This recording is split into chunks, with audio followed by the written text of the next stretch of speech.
Hi, everybody, and welcome to this week's Writers Chat. This is the place where writers like to gather and talk about all things writers, writing by writers and for writers. I'll get that out, right? So we're so glad that you're with us today, either here in the chat room or watching the replay. We see a great many of you do watch the replay, and so you replay watchers are as important part of our community. So we do appreciate that, and then all our members, we love that. My name's Jean Wise, and I'm joined today by our co-host, Bethany Jett, Bethany Wave, yay, and Johnny Alexander, and we have a special guest today, so I'm really excited to get started here. So I'm going to turn it over to Johnny and let her introduce our guest and our topic today. Go ahead, Johnny.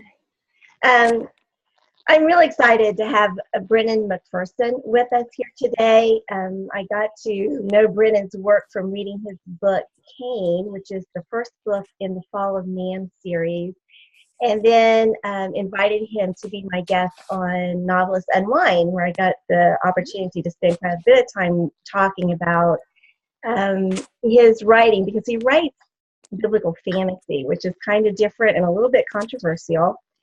Brennan is from Wisconsin. His writing, it has a very poetic, lyrical quality, which I appreciate, and it's very thought-provoking. I recently read The Flood, which tells the story of Noah in a way that you have never heard Noah told before. But what we're going to start out talking about today is reviews, because Brennan had some experiences with reviews after writing Cain, and he's so gracious to talk about it. I remember when I got my first 2-star review on Where Treasure Hides, and I had just a handful of reviews, so it was very prominent, and I was devastated. I wouldn't even tell anybody about it, because it's just like I knew everyone that went to my book was going to see this, but he handles those so much better than I do. So Brennan, can you just start telling us a little bit about Cain and then what happened after its publication? Sure, yeah. So with Cain, I really just wanted to write the story that I had hoped someone would write all my life. And I wanted to approach it in a way that was stimulating to me. And I approached it from a fantasy perspective to bring out the original symbolism that's in the Hebrew text, and to make it more explicit, and to do away with there's this habit that we have as readers to, once we read fiction, think it's real, or to try and immortalize it as truth. That happened with This Present Darkness and Piercing the Darkness. People viewed the spiritual warfare in those books as being more of a basis for their spiritual ideas than the actual scriptures themselves. And Peretti has commented on that being an issue, like, hey, this is just fiction, guys, don't get too ahead of yourselves here. So part of approaching it from a fantasy perspective was because we know so little about those stories. I wanted it to be clear that this is just an imaginative, way to kind of absorb the symbolism and the meaning of the story, and not necessarily to be a historical book. And mainly, I read fantasy as well. I don't mainly read historical fiction. So, right off the bat, it's a different perspective. And whenever you give someone something that defies their expectations, you get some pretty bad backlash for that. A lot of people purchased Cain going into it thinking that it was going to be straightforward historical fiction. And they find fantasy, and they really didn't like that. So, 20% 1-star reviews on Cain, and a majority of the 1-star reviews claim that it's actually well written, but because it's fantasy, they thought it was blasphemy. And so you have people essentially kind of like armchair theologians trying to bludgeon you to make sure that you don't succeed by giving you a bunch of 1-star reviews. And it was a pretty tumultuous time for me, because here I expected people to at least if they didn't appreciate it, give it a fair rating according to the quality. But I really just ended up feeling more so bullied by the Christian reader community, which is kind of a bizarre kind of a bizarre experience because I'm a very conservative Christian and I believe that the scriptures are 100% true and factual, but I also believe that they're beautiful and symbolic and poetic, and I wanted to, bring attention to that. And the truth is, we have a lot of misconceptions about a lot of scriptures, a lot of misconceptions, especially about the Old Testament scriptures. And in Genesis in particular, a lot of our misconceptions are based on Jewish myths that have been propagated as true or as biblical, and they're just not. An example of one thing that was cited over and over again in the bad reviews was that it never rained before the flood. Well, that's not in the Bible. That comes from a Jewish myth. And another one is that, for flood, that Noah was mocked for his belief in an impending flood. And that's based on an old Jewish myth. It's not in the Bible. You can't find it. It doesn't exist. And the reason for that Jewish myth was that the Jews were trying to come up with a way to make God seem less vindictive. So they were trying to sanitize the scriptures.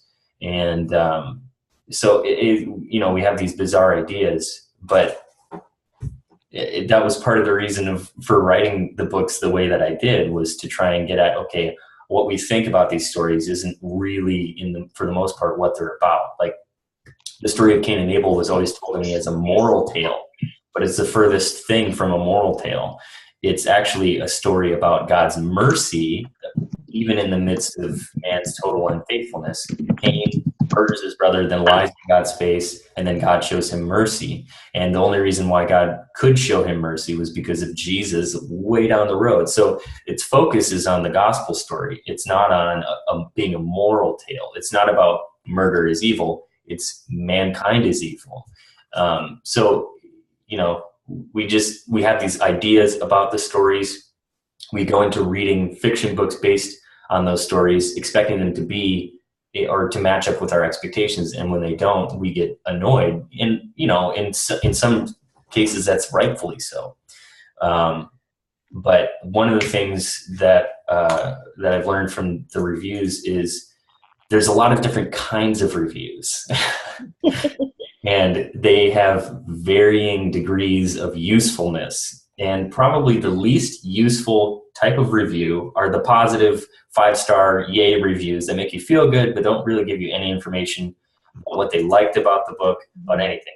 Like an example would be this review I got on December 19th. Good reading, good imagination, very plausible. We'll definitely read more from this author. Can't think of anything more to say. That's very nice, but it's not helpful for, mining it for any sort of information.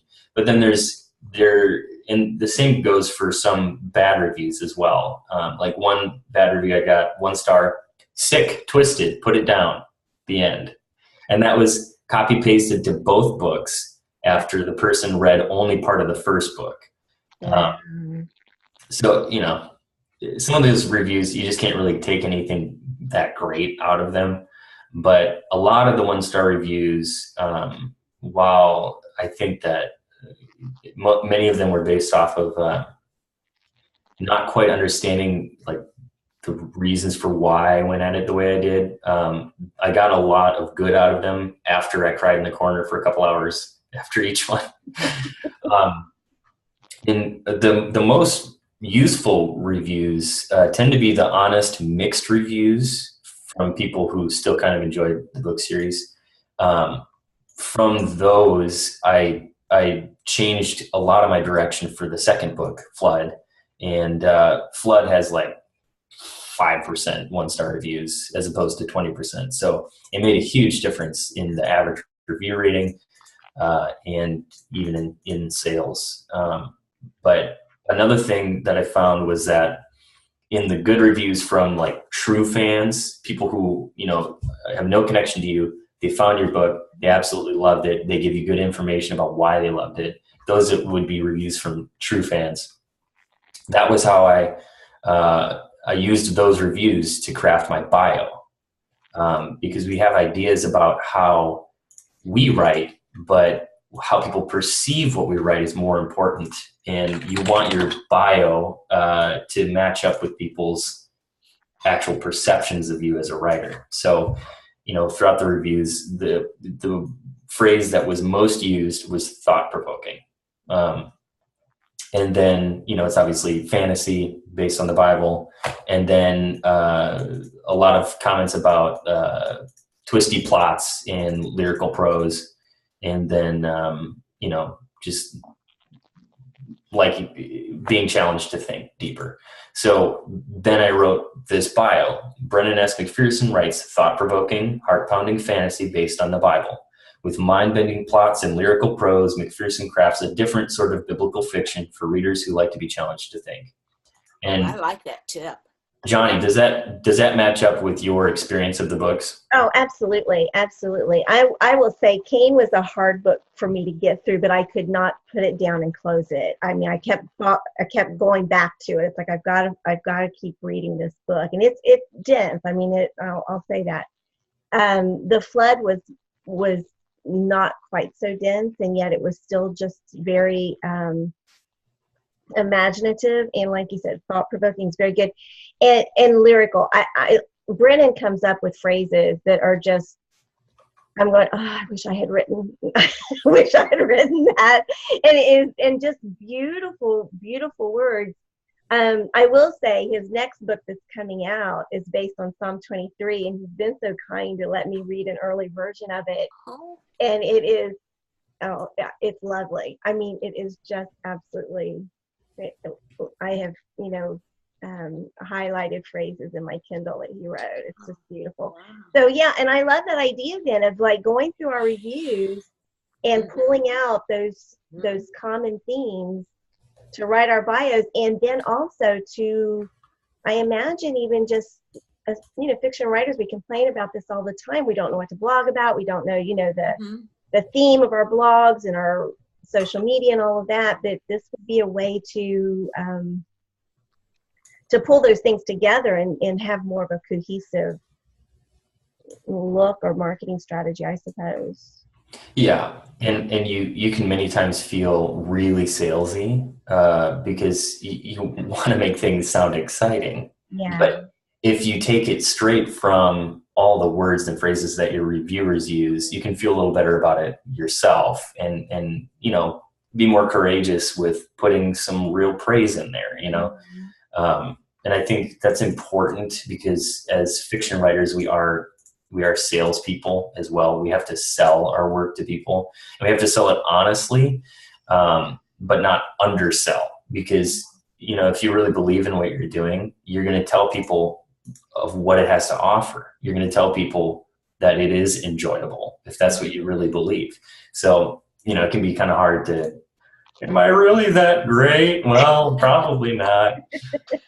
But if your reviewers are saying it, you can feel it's honest. It makes it, I think, you connect with your readers because you're using their words, their language, so that it builds upon that relationship that's already there, and then it makes it an authentic way to express. Now, I'm curious. You said you went off for a couple hours and cried. I think it's hard for all of us to get those 1 and 2 star that or criticism on that way. Any other tips you could pass on?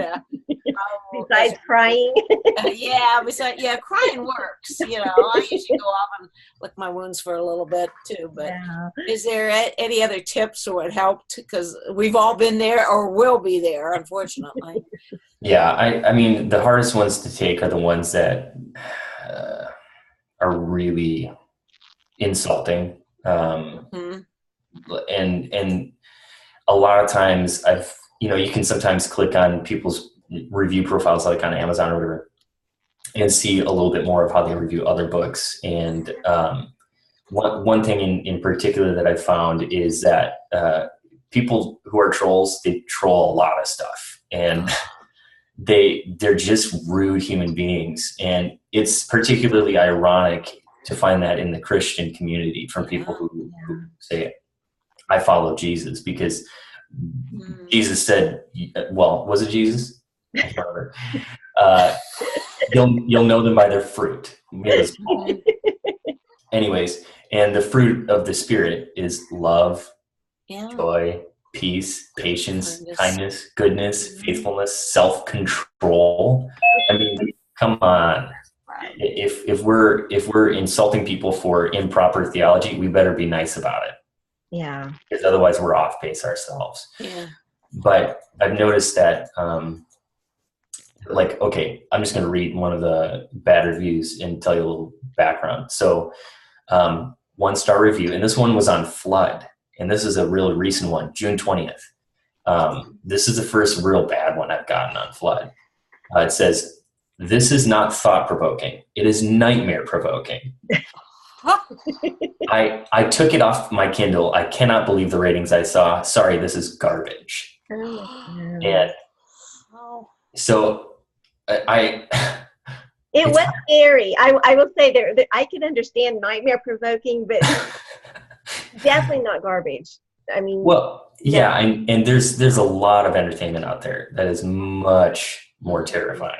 absolutely. Absolutely. Yeah. So it's a little weird for me, but I clicked on her review profile, and she wrote another review for another book.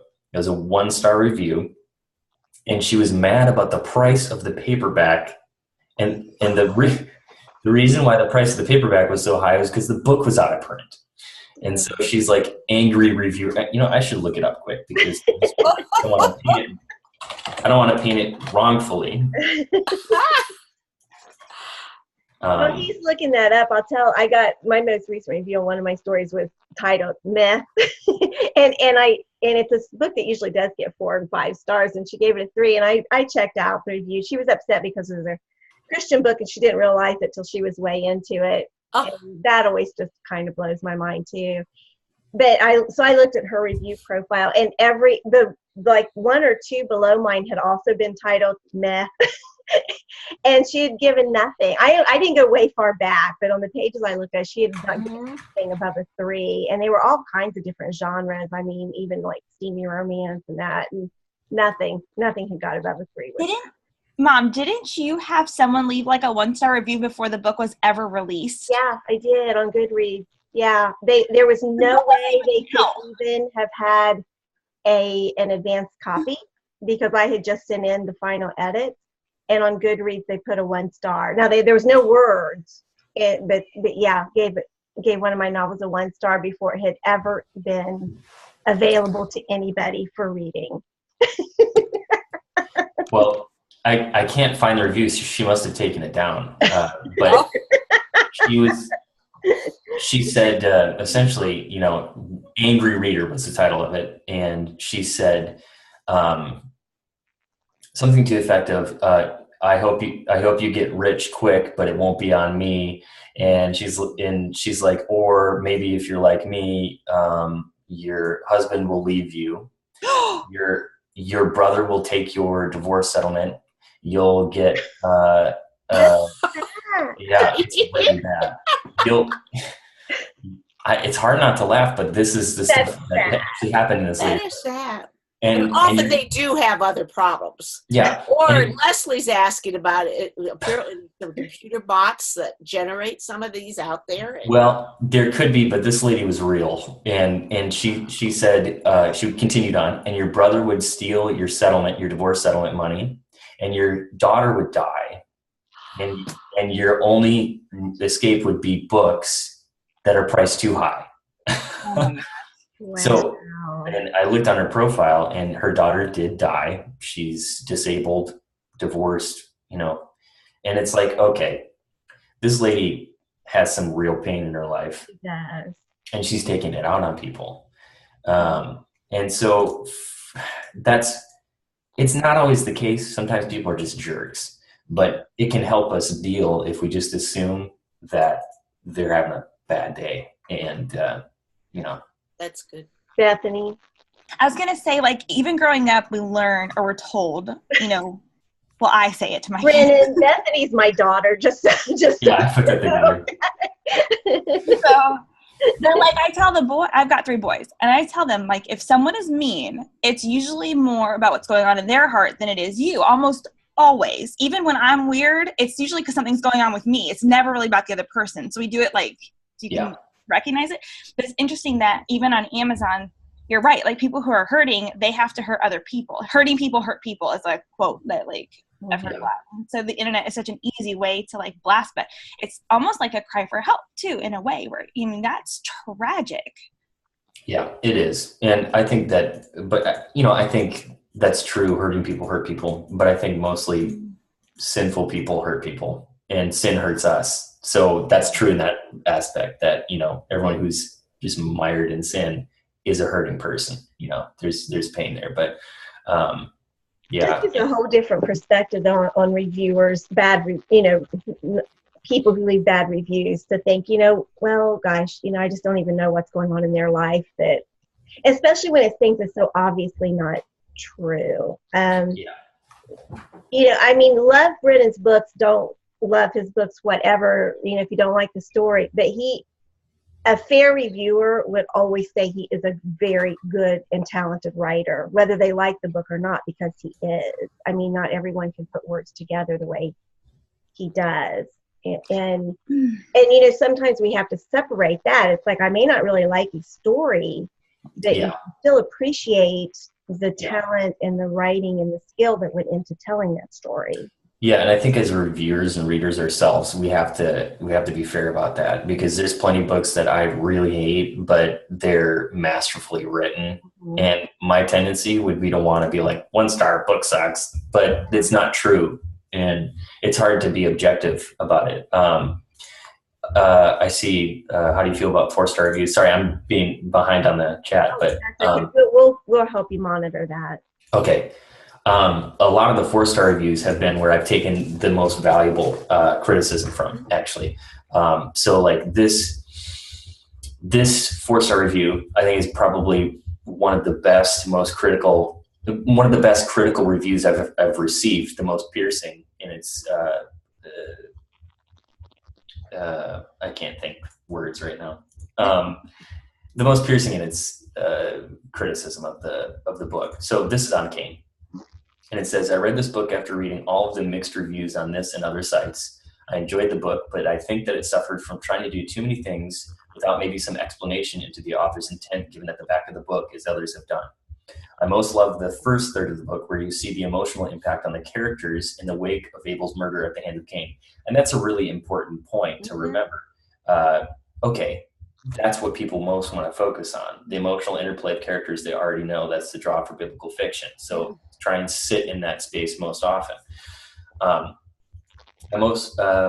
the fantasy elements, which are the darker points of the novel, increased, the story felt strained by competing aims of true historical biblical fiction, allegory imparting all-encompassing biblical themes, and fantasy spiritual fiction. Mm-hmm. I completely agree. All in all, I can appreciate what I believe to be the author's intent, and I think that much of the lower reviews are not giving the book a fair assessment. I will read his follow-up novel, Flood. So, you know, that, in my opinion, is a great 4-star review that gives very accurate assessment of the book, its weaknesses and its strengths. And that, like, for me as a reader, I look to a lot of reviews like that to think, because I don't want to find someone who's like over the top, this is the best book in the world. I listen to friends who are over the top about books. I don't listen to reviewers online that I don't know who are over the top about books. I look more so toward the 4 and 3-star reviews and the 1-star reviews. 2-star reviews, I don't know. They don't tend to be that useful, but yeah. So I've found that the 4 stars tend to be the more honest people. So would you say when you were writing Flood then that you had this review in mind and the whole thought of like sitting in that emotional interplay between the characters? Yeah, that one came after Flood was written. But many of the things that he said in that were things that other people said, and absolutely that was in my mind. So number one, I put an in-depth explanation at the end of Flood to the author's intent. Mm-hmm. That's the first thing. And it's fascinating to read that too. I enjoyed that.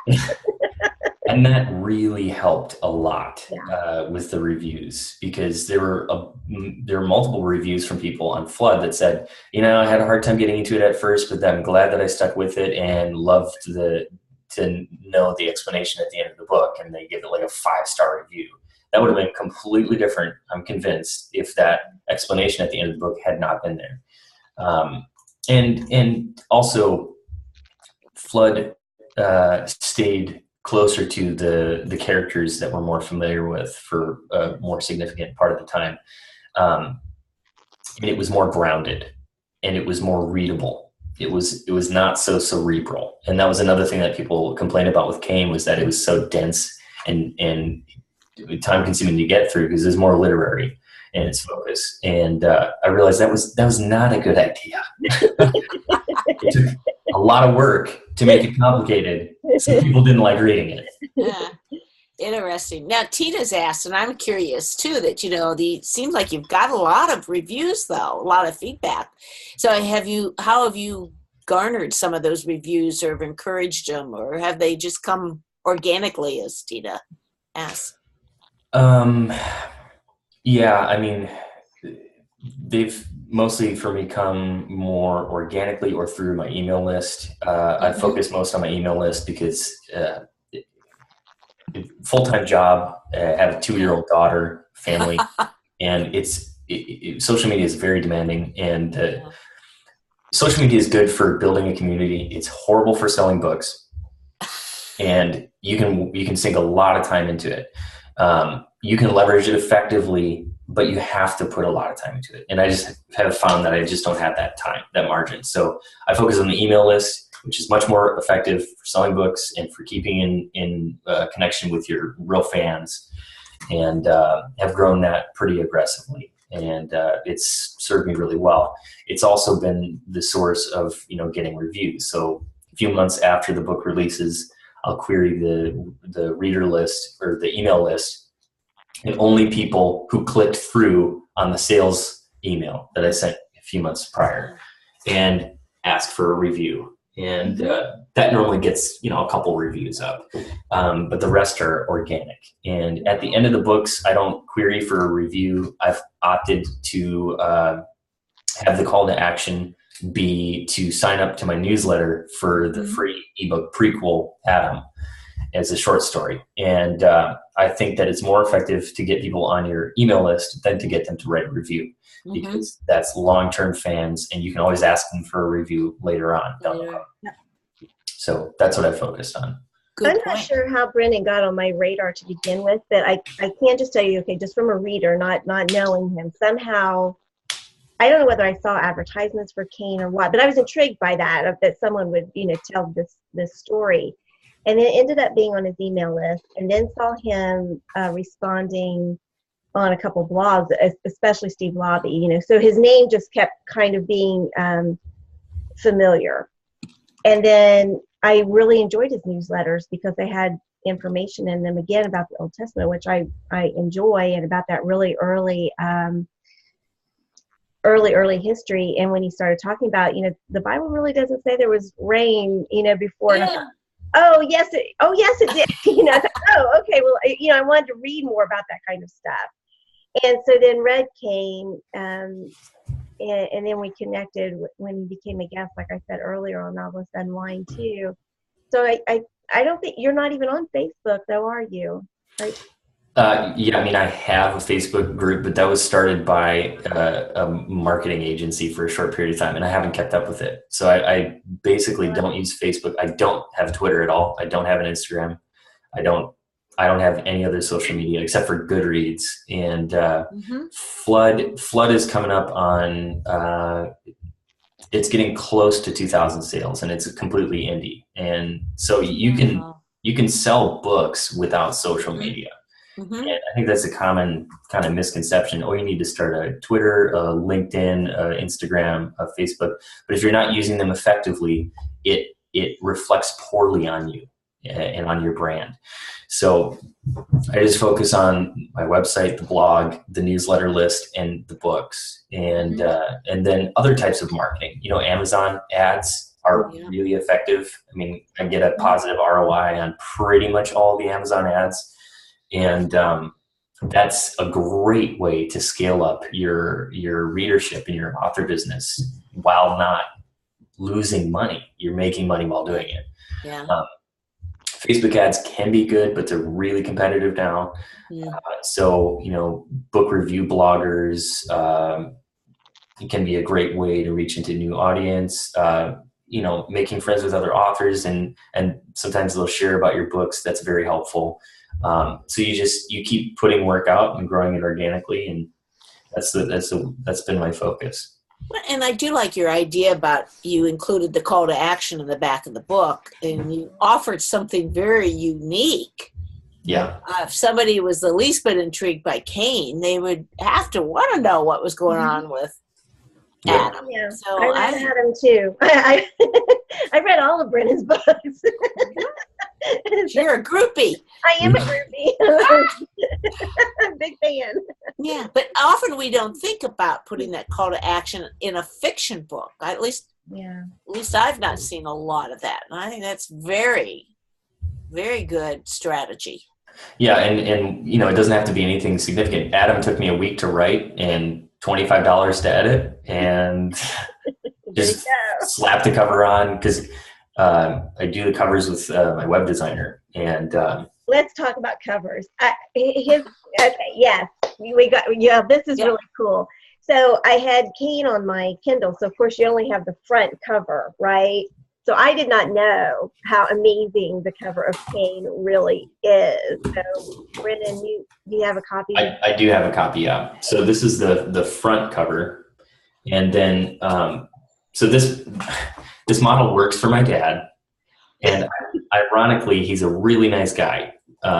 There was a tree that got cut down. It had a baby squirrel in it. The mom squirrel got crushed. He literally stayed up through the night for weeks, nursing this baby squirrel back to health. So he's not at all Mr. Cain. But then the spine aligns with his spine. Oh. On the back, you see that it's like he's weighing, his decisions. And obviously the symbolism of the fruit tied back to Garden of Eden. Great cover. So, Isn't that great? That is. What's he holding in his one hand? The apples in one. What's in the other one? Bloody Rock. Ooh. Wow. Ooh. And Isn't that powerful? That is. Yeah. It says it. yeah, and I wanted it to be dark because that gives you a sense of the contents of the book as well. But simple is many times best. And these days, book covers have to work at a thumbnail sizing on Amazon or Barnes & Noble. So you have to be conscious of that. And then, flood book cover, very simple. Water for the text. Ooh, kind of gives you an implicit idea of what it is. And then the new books that are coming out, it's a multi-author series that I'm administrating based on the Psalms. And that's more difficult to do. But it, again, had to go really simple so that it's branded and consistent. But that and it looks like it's flipping it backwards, so you can't even read it. But yeah. And tell us the title. It's Hunter in the Valley. Is it Hunter in? Yeah. Yeah. The Hunter in the Valley of Death, and it's based on Psalm 23. So it's the fantasy parable that takes the psalm, the imagery of the psalm, and makes it into a story. And it was a lot of fun to work on. Very difficult to write. Took a long time, but I'm excited. And when will that be released? Monday. Oh wow! Okay, well, put that on your list, everybody, because it really is it's very good, and I'll show you just what a great writer Brennan really is.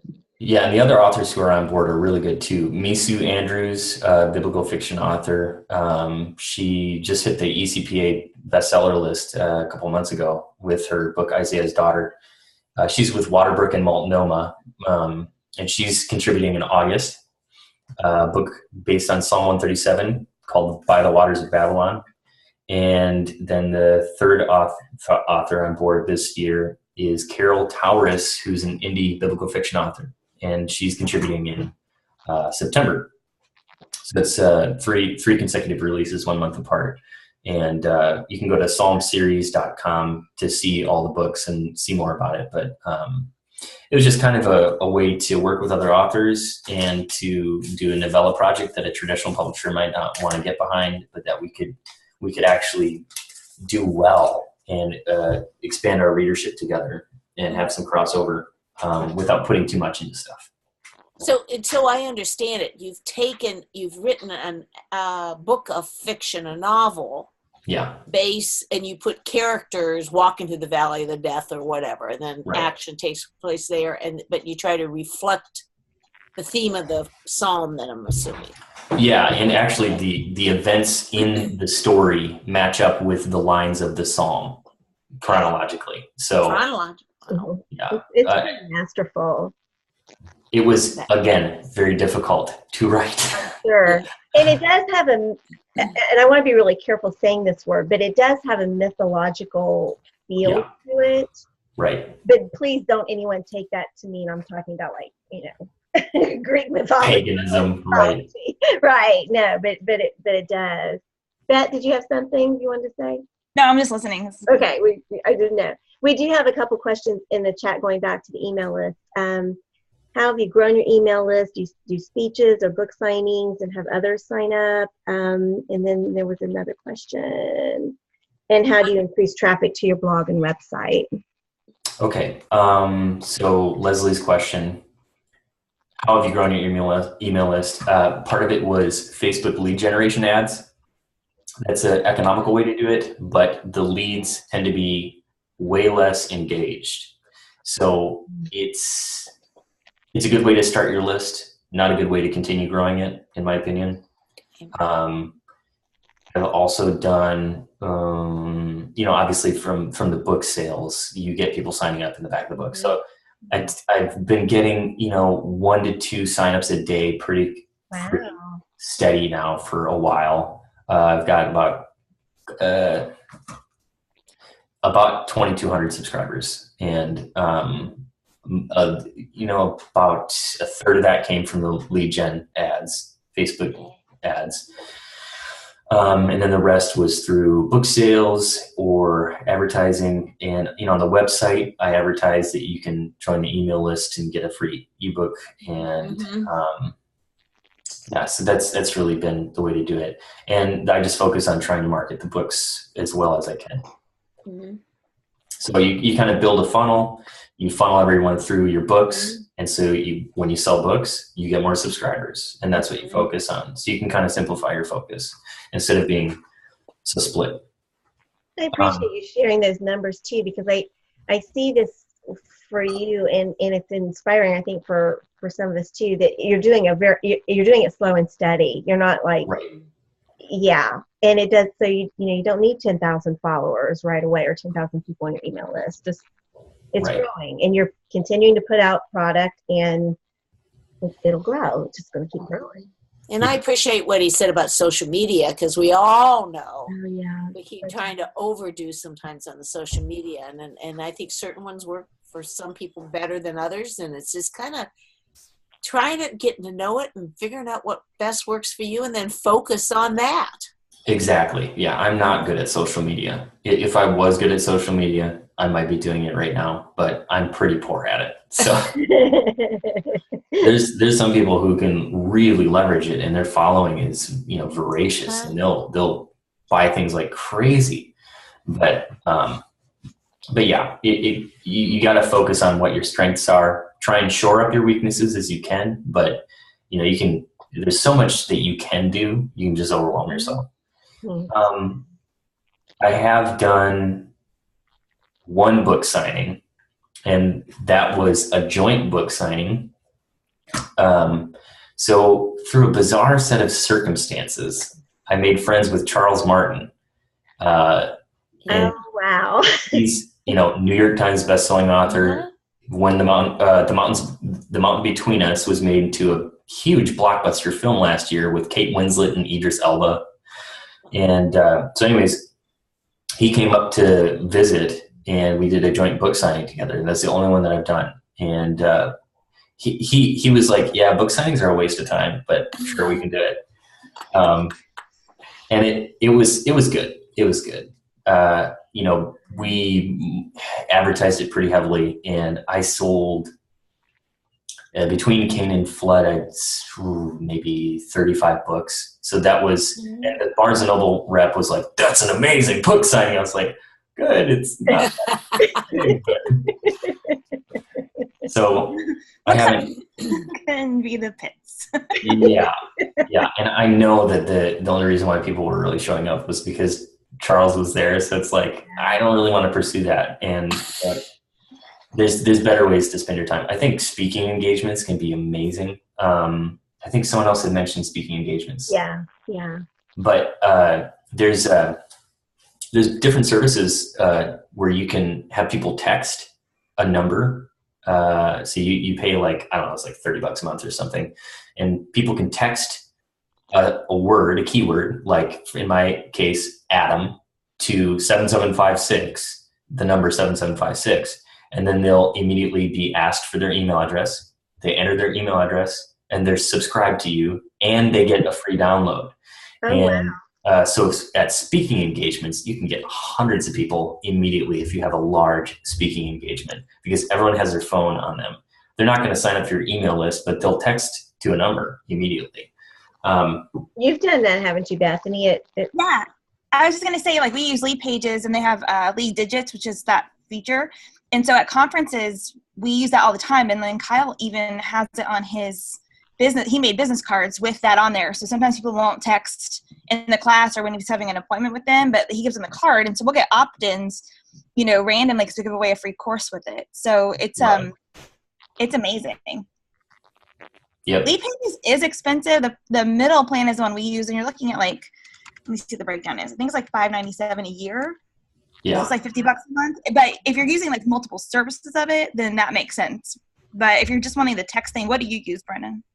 I haven't used it myself, but there's a lot of different services out there. There's multiple, and they all work basically the same way. And there's some that are pretty economical, like $15 a month, I think, starting out. So, if you're doing a speaking engagement, do it for a month, speaking engagement, and then unsubscribe.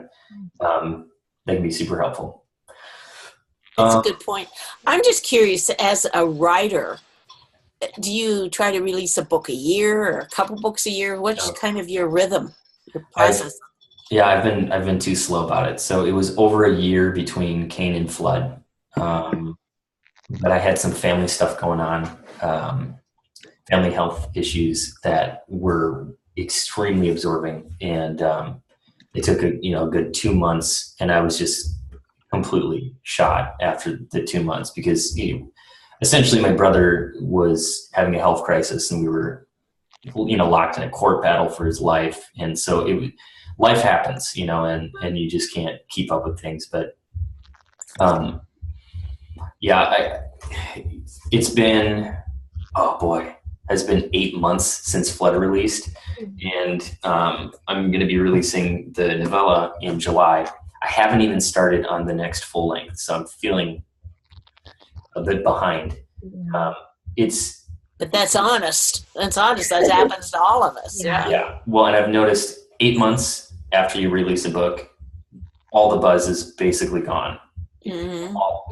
If you can release every 8 months, you can keep some real momentum going, especially if you're releasing in a series of books that are all standalones. That, I think, is the ultimate, because people can jump in whenever they want, but then they have a high likelihood of going back to the other books in your backlist.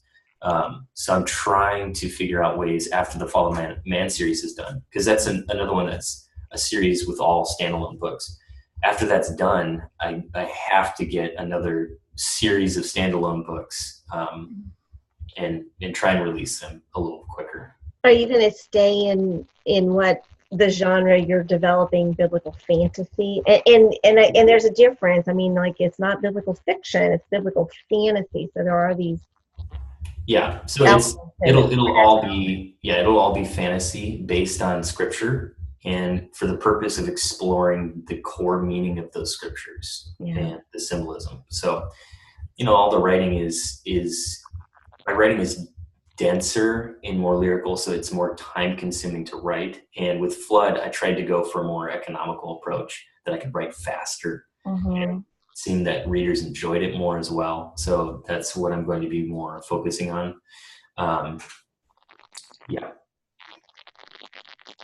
somebody asked about doing speaking engagements. How do you book your speaking engagements and get in front of people that way? Boy, that's a good question. I wish I knew. I think it's helpful if you're doing nonfiction because you have a built-in. You have a topic. Yeah. You have a topic. Yeah. For fiction, that can be tough. If you're writing romance books, how in the world are you going to get speaking engagements? I don't know. I have no idea. That's really tough. But I think it comes down to what's your core message? What are you most passionate about personally? And what do you, I think in the Christian community as well, you can get speaking engagements at churches if you have a core message, a core focus, spiritually speaking, and you're diligent about your spiritual development and your scripture engagement. I've been wanting to kind of expand into that because I'm very passionate about scripture engagement and about prayer. And I think it's something that we, in the Western church, don't focus on enough, prayer specifically, but also scripture engagement. And, throughout history, you find that the people who really love Christ are people who engaged with scripture and with prayer multiple hours per day. And it sounds outrageous to us, but that's just the reality. We need a lot of time with Christ to develop a real relationship with him. And it's like in any other relationship, we have to sacrifice, or else it's not a loving relationship. Love just doesn't exist without sacrifice. And I think that's kind of my core focus with my books as well. So that could be a natural leap off, I think, for speaking, but I think it's different for everyone. Brennan, so with all the research that you've done for these books, what if you created a talk or even like a one-page study where you could go to the churches and say, okay, like if you're going to study the flood or you're going to study creation or any of the themes, you could go in the speaker or even come in and just do a talk based on that, but sell books and then leave them with like a 4-week study to do in a small group, or even it could be a sermon series they could do from the pulpit. And those would be great resources for churches that would be natural for your books. Yeah, that's a great idea. I should write that down. She's good with coming up with marketing ideas. Oh gosh, I'm sorry. I had a question or a comment and it just went right back out. I got really excited about that idea. And then you could probably even film it. You could film yourself on Zoom and do like a free mini course, like a free. Hey, that's a good idea.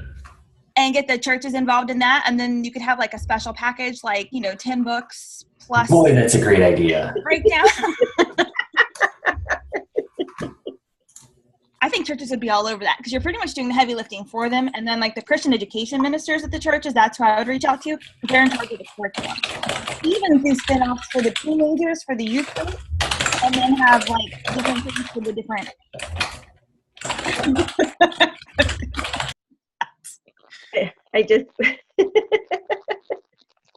I'm writing these things down. Yeah. That's a great idea. And specifically with the Psalm series, it's focused 100% in on scripture engagement. And each book comes with a Bible study of the Psalm and, historical background and all kinds of stuff. So that would be particularly good. And we're going to be doing a free devotional on the Psalms with it to give away. And, I've been wanting to just share that regardless of if anyone purchases the books, and just share it with ministries and stuff. And so that can be a way, and you can have an optional opt-in to the email address for updates. But then you're not forcing people, and you're actually giving good value. And so that's become more of a focus for me, is more auxiliary content that's real scripture engagement to help people make the connection. Like with Facebook ads, because you were talking about that before, you can target for employees at different companies. So even if you found Christian-based organizations, you could target, if you wanted to do another Facebook ad with this kind of thing. Yep. You could target them. That would be like a core audience. You might get some more more qualified, because you're talking about like the quality of engagement. Totally. I'm excited. Me too. Great ideas again. I remembered my thought. It did come flying back. And kind of went along with that was just the study that you do and really digging into the original language and not, I don't think you're a Hebrew scholar necessarily or speak it fluently or anything like that, but you are very careful about going into the commentaries and pulling out, even as you're writing fantasy, so that you have insights to share. Yeah. In the back of the book and also down on your website, Yeah. Well, there's, that, I think you read it, the floodnovel.com/study. I did. Yes. Yeah. And this is a lot more in depth than most of what you get even from, pastors who have put a lot into it, because I had months and months to study this stuff and put it together. It's very time consuming, but you can mine so much out of it. Like even just that the story of the flood is structured as a polystrophe, which is a poetic structure that turns back on itself. I loved that. And yeah. So like the first point mirrors the last point, second point mirrors just the second to last point, and then the middle point is the focal point, and it doesn't have a mirror. And the middle point of the story of Noah is that God remembered Noah and showed mercy on him and his family. So the entire focus of the story is God's mercy, which is the total opposite of what we think of when we think of the story of the flood. So there's little things like that you're not just going to get from a cursory read. Tell us the website again, because that is just to go there to read how that flood. It's amazing. Yeah. Floodnovel.com/study. I think that's it. Let me type it in. Hold on. Yeah. Did you call that mirror or something? It's a polystrophe. That's what it's called. Yeah, I don't remember how to spell that either. It's here. I got it. I have to copy paste it because it's a weird word. Polystrophe. PALISTROPHE. Is anybody else Googling right now? It is amazing, and he lays out the verses, and you can just see it, and it's like, oh wow, that's amazing. And the story's amazing too. I mean, the whole idea of mercy and how could a kind God ever do all of this, and what would be a good reason? And Brennan's, he gives a plausible explanation, and I don't know that it's true or not true, and how close he got to being, accurate with this, but it's plausible when you see what he's come up with in this story and his explanation for why the world became so evil. Yeah. And the Nephilim are in there, and That reminds me of another review that I wanted to read. This is one of those really bad reviews that are like, what? Are you smoking something? What is going on? So this is on flood, and the title is, really didn't care for this book. I think we're in the end times, but hope they're not that creepy because we have Jesus. And then it says, I believe if the author would study the book of Enoch, he would better understand the righteous of that time. 1 star. Which is very odd for me because the book of Enoch across the board is considered Jewish myth, non-canonical, not the Bible, not trustworthy. So it's weird because hope it's not that creepy. What Bible are you reading? That it was the thoughts of man were only evil continually, and that's why God sent the flood. And in the end times too, it's going to be really creepy. So I mean, I hope it's not that creepy too, but I kind of doubt it. And it's just weird. But yeah, again, like you said, I have no idea if the way that I've proposed it is true at all. I kind of doubt it is because I made it up. Right. You didn't get divine. Right. But the point is, if we can imagine a scenario, then can't we just have faith? Because that's what the Christian religion is about, faith. We have to live by faith. And there's another thing. We're pretty obsessed with truth in the Western world, and we put truth above faith. We only have faith when we can prove that it's true or plausible. And that's just not a scriptural concept at all. Faith is the way that we live, not truth. And of course, Christ is the truth. but we have to have faith that he's true, because we don't have 100% inexhaustible proof of anything, even that we're alive, that we're real at all ourselves. And all of the spiritual fruits, they come through faith. They don't come through truth. They don't come through the intellect. So that's been kind of another focus of the books, and why they're fantasy, just because fantasy is kind of like a personal letter to the mind that says, all right, I know you think you have this, Mr. Intellectual, but you don't, because God is beyond our ability to understand him. And of course we can understand things about him, but that comes mostly experientially when we spend time in prayer and worship, not primarily through intellectual absorption. And even when we read the scriptures, the Spirit interprets it for us. It's not primarily intellectual, even though it involves our intellect. It's primarily an act of faith. It's primarily through the Spirit.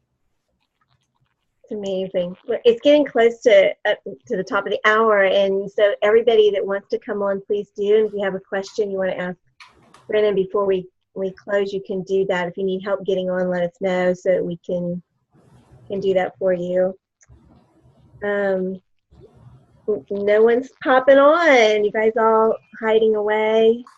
Well, one thing, someone said growing the readership slowly. And that's absolutely a great way to do it. And that's why I'm indie 100% now. My first book was with a traditional publisher, and I've gone 100% indie. Because when you go indie, you have the margin to invest in like Amazon ads and all that kind of stuff to slowly grow your readership over time. And you can make a profit while you're at it. And you don't have to go all out. You can just do it consistently, slowly. So I don't know. The indie way can be very helpful. It's not the best way for everyone, but it can be a great way to grow your readership. I think that's good advice too.